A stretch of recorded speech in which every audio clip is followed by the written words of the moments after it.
Coming up now on Animal Outtakes, Part of the training is for us to learn how to read our dog. we're taking a look back at some of our favorite stories. And we couldn't forget this one, which had us involved in the training of search and rescue dogs. And So we give them as comfortable and natural an existence as we can. this state park offers visitors not just breathtaking scenery, but up-close encounters with native Florida wildlife. That's right, this Florida State Park is the only one that acts as an animal sanctuary as well. We're taking a tour of this gem. This and much more straight ahead on Animal Outtakes.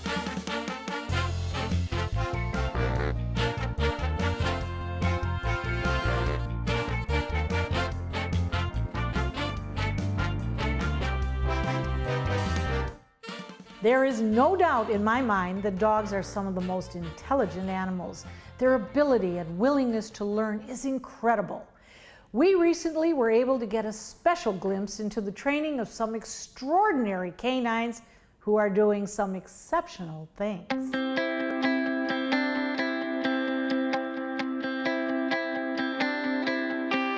Okay guys, search op today, missing 21-year-old. We've set up a 5-mile area right here to search. This is the main trail that's over here. This is the secondary trail. This is Rock Creek that comes through here. And this is our cutover trail that comes back this way. It all begins here for the Peace River Search and Rescue Team. A briefing of the mission ahead. All right, get your dogs, let's get to work. While the canine team members don't understand the scenario, they do know it's time to do a job. This is Morgan. Morgan. He is a live find tracker. He finds the little boys and girls or men and women that are lost in the woods or Well, wherever. he certainly is a lover, isn't Yeah, he? he is. But he has a great nose. The best. The best, huh? Well, you want to show us what you're going to do? Do I get a kiss?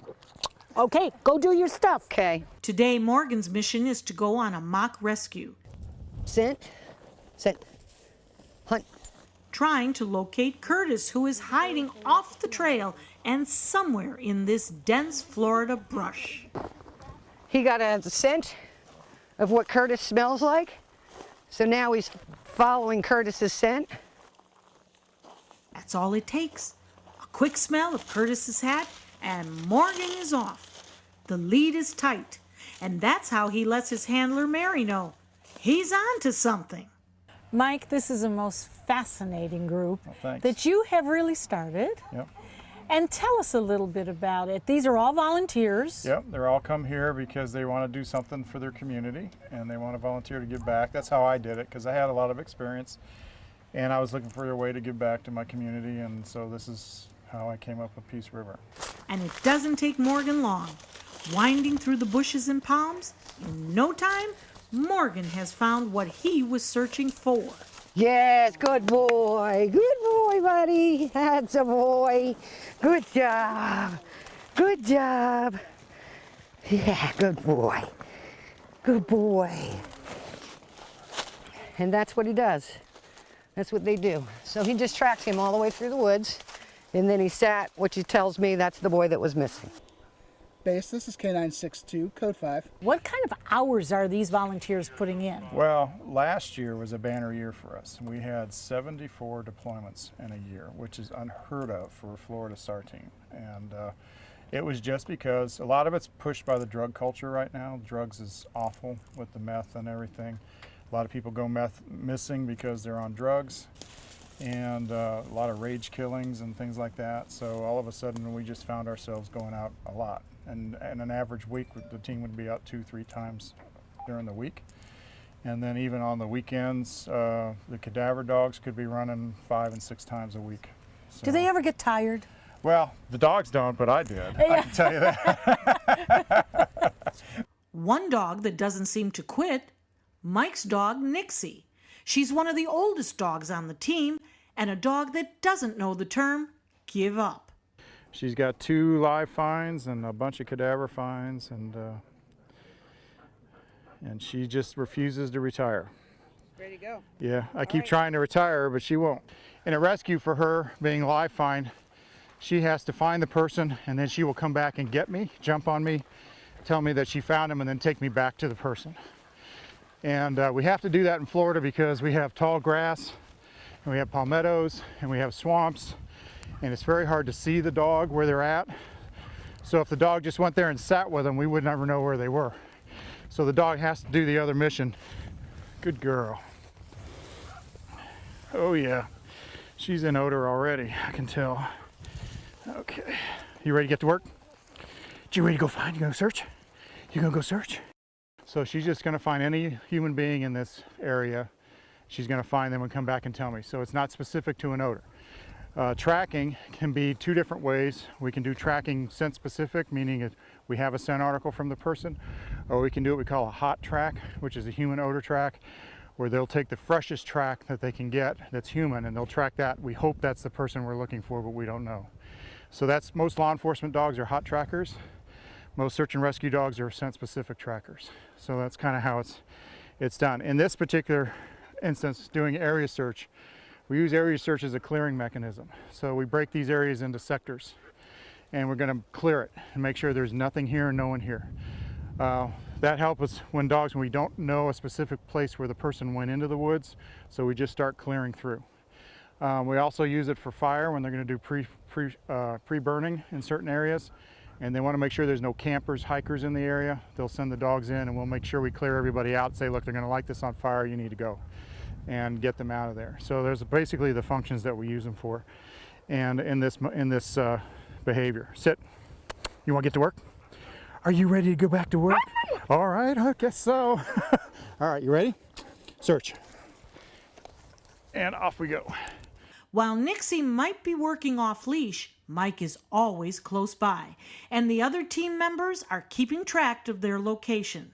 GPS trackers can be found on Mike and on Nixie's collar. Do you work with other law enforcement groups? We do. We have, this year we had 17 different law enforcement agencies that we worked with, ranging from the FBI, FDLE, down to local law enforcement. And so I would imagine there's a mutual respect for both of the groups as you're working side by side to rescue somebody. Yeah, we bring in assets. The nice thing that we do is we bring in highly trained assets. So these people come in and they know their job. So when they get out of the car, they get their dog geared up, or if they're just using the drone or they're just searching as a ground pounder, when they put their gear on, they know exactly what the job is and they can get to work right away. And that helps law enforcement a lot because they don't have the resources to do that. So what they do is we supply them as a force multiplier. With all of a sudden here you've got 60 people who know their job and they're out there doing a good job. Now, of course, the amazing thing is that you're using your own dogs versus law enforcement that actually has dogs that are trained. They're usually Belgian Malinois or German Shepherd. But we're seeing Chihuahuas, we're seeing Cavalier Spaniels here. Obviously, we have some Shepherds, we have some Labs. Is there an advantage for these mixed dogs to be doing this over the Sheps and the Belgian Malinois? Well, the dogs that law enforcement get are the top of the line dogs. They go to the best kennels in the country and they'll spend anywhere from $5,000 to $15,000 for a dog. We don't have that kind of money. So we have to look at dogs that have talent and handlers that can be taught, and we teach them to be a team. And the reason that the pet works out really well for us is because they're part of the family. And this is all, the canine is a team sport. It's a human paired with a dog. It's not just the dog, you know, it's a team. A team that works well together. Oh, now see, she's sitting there.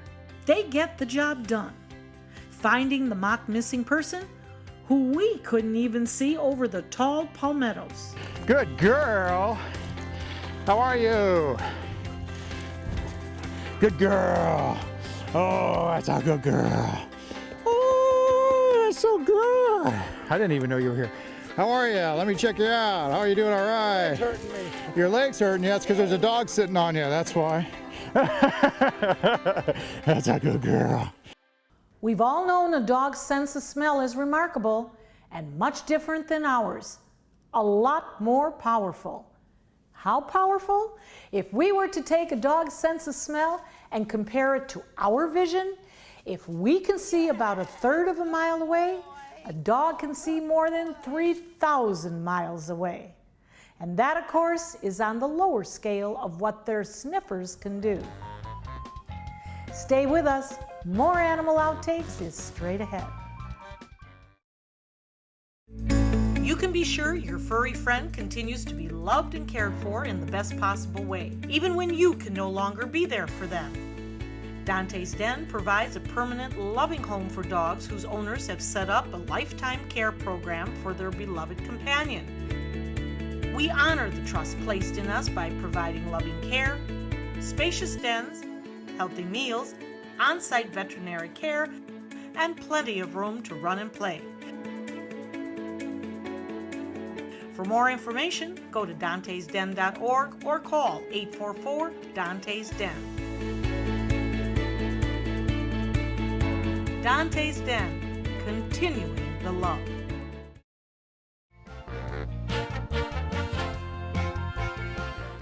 It's a park like no other in Florida. At the Homosassa Springs Wildlife State Park, visitors can see native Florida animals in a natural setting.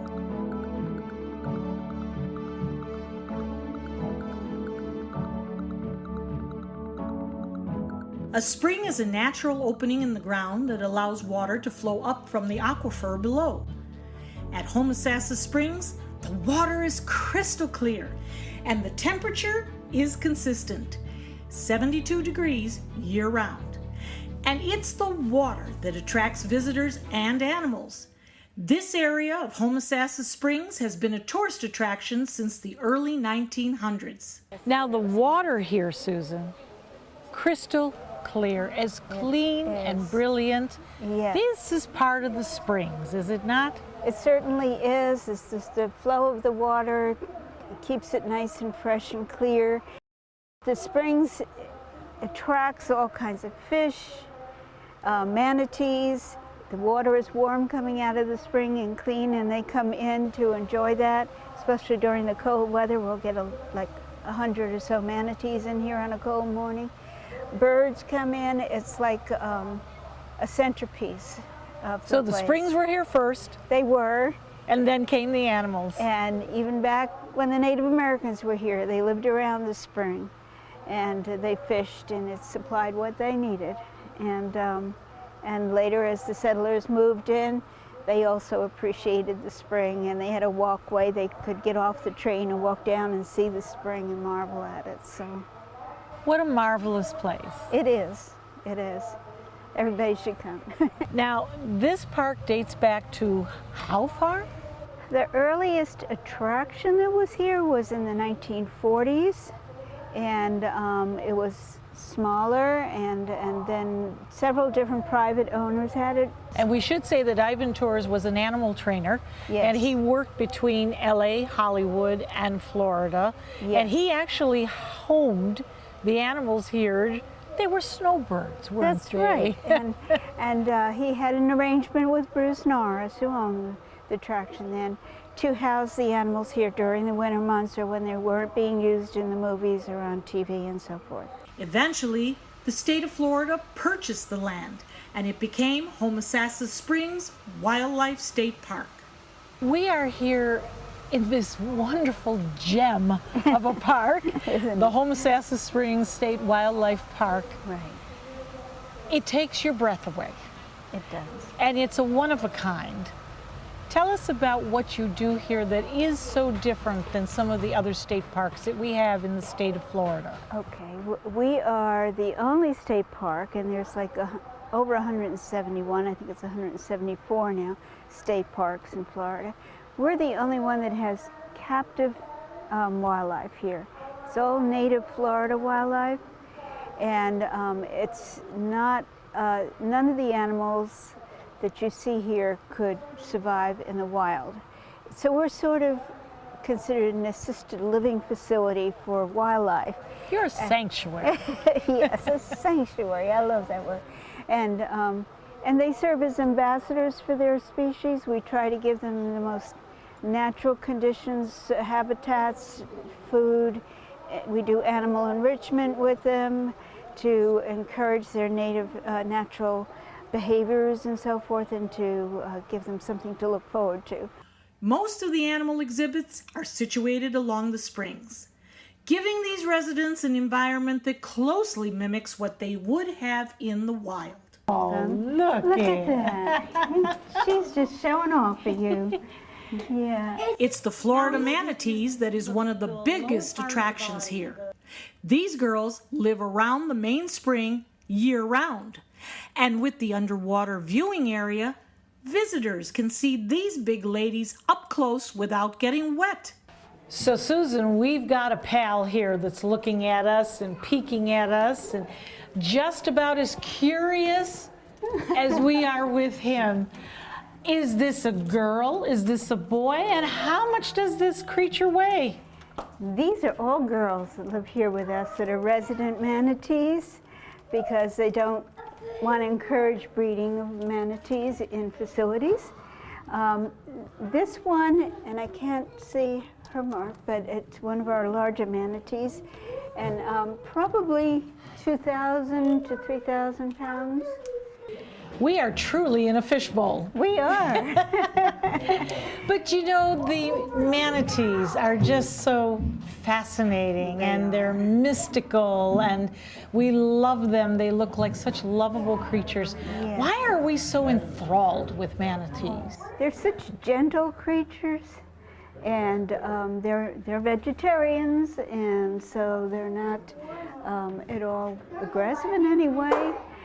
They're just wonderful animals and easy to watch, and they're curious. You can't dive here at our park, but if you're out with a dive shop in the river, they're so curious, they'll come right up to you. But they are protected. They are and when we do swim with the manatees, it's a don't touch. Do not touch them. Be very quiet. Yes. Don't upset them. But we still want to hug them. We want to get right up and squeeze them. You'll have to buy one of our stuffed manatees. Oh, okay. That's how we can accomplish it. But they're very gentle animals. When the weather turns cold in Florida and the water temperature drops, these endangered mammals head to the springs throughout the state. During that time of year, this viewing area at Homosassa Springs will have hundreds of manatees who are in search of warmer water. These are such gentle giants. We have come to love them and know them here in Florida, and a lot of people are learning about them. How do they fit into our ecosystem? And again, why is it so important that we protect these manatees? I think it's extremely important because everything has a role in the ecosystem. Everything has, and other species rely upon the other species. So you can't take one thing out of it and not care about it. Even a mosquito has a role in the ecosystem, you know, so. Are we winning the battle with keeping them safe? We certainly are trying, and I hope so. As the water continues to flow, you can't help but think how the springs connects us all, and why preserving it is a necessity. Homosassa Springs is called a first magnitude spring, meaning it discharges a large amount of water, at least 100 cubic feet per second, or about 65 million gallons a day. When our feathered friends are in need of some help, there's a place that is strictly dedicated to birds. This sanctuary specializes in getting our feathered friends back to the wild.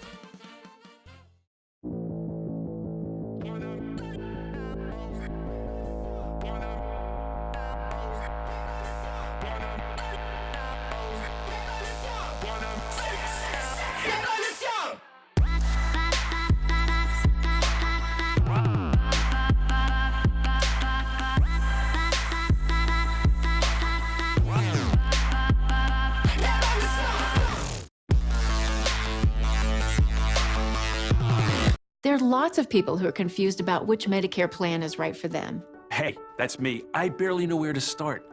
Well, start here with me, Karen. I'm a licensed Humana sales agent. Well, it's nice to meet you, Karen. I'm John Smith. Hi, John. At Humana, we know you're unique, so you have different needs from other John Smiths. Yeah, I've always thought so. And together, we can find a plan that's right for you. Great. I go to the doctor a couple of times a year, and I have some prescriptions, but I'm never fully sure of what's covered and what's not. With Humana's all-in-one Medicare Advantage plans, you get coverage for hospital stays, doctor visits, and Part D prescription drug benefits, all for an affordable and sometimes no monthly plan premium. Do you have any more information? Sure, I'll get a decision guide in the mail to you today. They're free. Finally, someone who understands the real me. Your health and happiness is important to us. Call or go online now to get your free decision guide. Call a licensed Humana sales agent today. They evolved from dinosaurs and can be found just about everywhere on Earth. From deserts to mountains, from forests to your backyard, you can find a bird.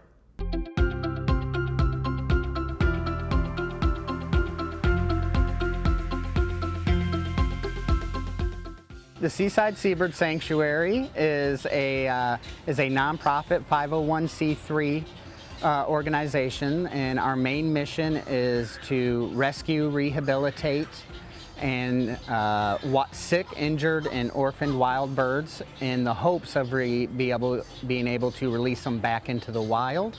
It's located in the small community of Indian Shores, a barrier island on the Gulf Coast of Florida. The sanctuary is a special treasure to the town. We kind of function as two kind of entities. We have the rescue and rehabilitation part with our hospital that's on site, which on average we have on average about 3,000 birds per year admitted into the hospital. But on top of that, we're also unique as we're open to the public, almost like a zoo or any other attraction. Visitors can come in and actually view all the permanently disabled residents we have living at the facility that cannot be released due to whatever permanent injury they have. We currently right now have about 112 permanently disabled residents living on site that visitors can view. They range anywhere from the common backyard blue jays up to the great horned owls, to pelicans, to hawks, you name it. We have a fairly good example here, about 23 different species here. Because of the sanctuary's location, they treat both seabirds and birds you would find inland too, and many that are just dropping by. Looking up in the trees, you'll see even more birds. But these are not being treated by the sanctuary. They're all wild. This is their natural habitat. This is where they nest, right here on the beach in the trees. But the reason a lot of people just think that there's something about this place, that they come here, they flock here, or they're residents here, it's simply because we're sandwiched in between all these condos that have built up on the beaches. And it's taken away from the natural foliage, the trees, and their natural environment that they call home. So they're all here because this is their natural environment, and there's really no place suitable right around. There is a shocking abundance of them, showing firsthand how development is one of the factors that has an impact on animals. And when it comes to those birds being treated here, 90% of the injuries are attributed to humans. Keith, we're standing here in the hospital, and you know, normally it's kind of a sad place, but these birds are making us happy, so you must be rehabilitating them. And so what do we see here in the hospital? Sure. In here right now, I mean, we have a full capacity in this.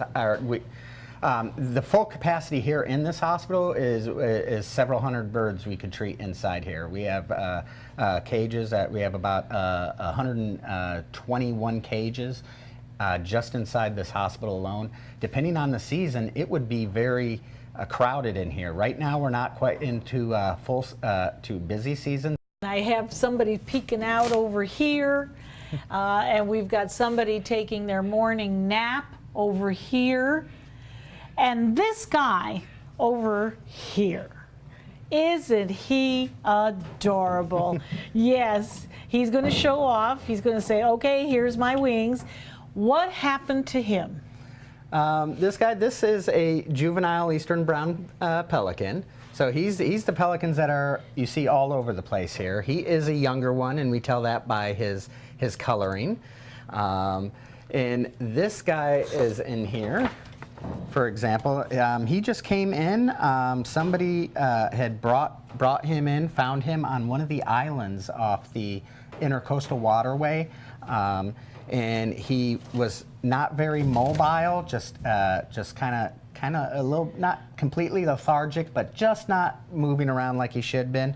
So she was worried about him. She brought him into us. We checked him out. He was dehydrated. At the beginning, when he first came in, we gave him fluids, subcutaneous fluids to make sure that to get him rehydrated, and we would do that up until at the point making sure he's drinking on his own and eating on his own, and we'll continue to monitor the weight. And as long as all that's fine and he's hydrated, his weight is where it should be, he's eating for himself and taking care of himself, then the next stage what we would do is we would take him out to our rehabilitation area where he would be in general population with other pelicans that we're rehabbing. And that's just to make sure that he is flying okay and we're confident that he can be released and take care of himself.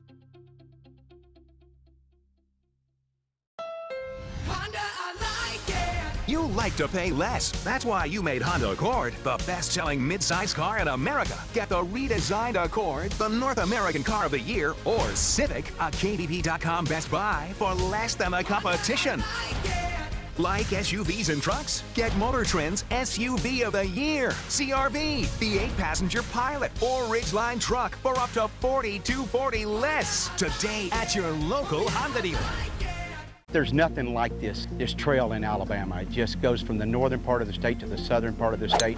We see all kind of different terrains, great value, great fun. We've been coming for 18 years. We started off with a group of 8, grew to 12, and grew to 16. And we love it because where else can you get world-class golf courses with world-class accommodations? To be able to play these type of courses in this environment, and the difficulty keeps us coming back over and over and over again.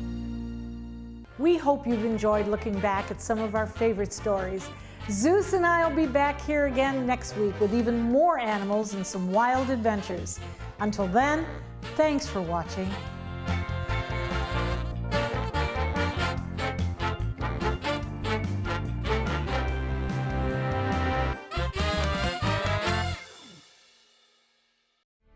Support the Hurricane Michael Relief and Disaster Fund by donating to the United Way of Northwest Florida today. Help communities rise and rebuild after the devastating mess left behind. Every donation makes a difference and is appreciated. Together, we are all Panhandle Strong. Watch Suncoast View weekdays at 9 a.m. on ABC 7. This is an important message for anyone with Medicare. You may be eligible for an all-in-one Medicare plan that combines hospital, medical, and prescription drug coverage together with extra benefits that may include dental, vision, hearing aids, and much more. Some of these plans have a $0 monthly premium regardless of your income.